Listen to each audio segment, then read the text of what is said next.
Hello বন্ধুরা, দেখতে পাচ্ছেন দুটো চায়না কোয়ালিটির ডুয়েল লেয়ার পিসিবি সার্কিট। এটা হচ্ছে আপনার 2SA ট্রানজিস্টর দিয়ে করা, এটা হচ্ছে টিটিসি ট্রানজিস্টর দিয়ে করা। তো এই শুধু ব্যবধান হচ্ছে ট্রানজিস্টরে। তো এই যেটা আপনার 2SA ভালো হাই কোয়ালিটি দিয়ে করা, 2SA কিন্তু লো কোয়ালিটিও হয়। তো 2S এর লো হাই কোয়ালিটি যেটাতে করা, এটা হচ্ছে 4600 টাকা কমপ্লিট প্রাইস। আর যেটা আপনার আর এই টিটিসি ট্রানজিস্টর দিয়ে করা মিডিয়াম কোয়ালিটি ট্রানজিস্টর, এটা আপনার 3600 টাকা প্রাইস কমপ্লিট পাবেন 3600 টাকা এবং 4600 টাকা। তো আপনাদের যাদের এইগুলো প্রয়োজন কমপ্লিট নিতে চান যোগাযোগ করতে পারেন। এবং একটা জিনিস কি, আমি যখন ফিটিং করে দিব আপনাকে, বোর্ডে কোনো প্রবলেম থাকলে, সাউন্ডে কোনো সমস্যা থাকলে, এটা আমার চোখে বা আমার কানে ধরা পড়বে।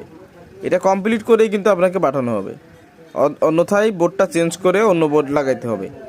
আর যখন আপনি নিয়ে করবেন, তখন যদি সমস্যা করে ফেলান, সেটা কিন্তু আপনি যখন সমাধান, যারা নতুন একটু কম কাজ জানি তারা কিন্তু পারবেন না। তো আপনাদের যাদের এই বোর্ডগুলো প্রয়োজন এরকমের কমপ্লিট জানাবেন। এটা 3600 টাকা এবং 4600 টাকা দুইটা প্রাইস, যার যেটা লাগবে দেওয়া যাবে।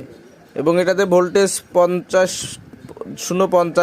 এম্পিয়ার। যদি প্রাইমারিতে 20 বা 19 নাম্বার দেন, সেকেন্ডারিতে 12 অথবা 15 নাম্বার দিলে তুখোর একটা সাউন্ড এটা থেকে পাওয়া যাবে।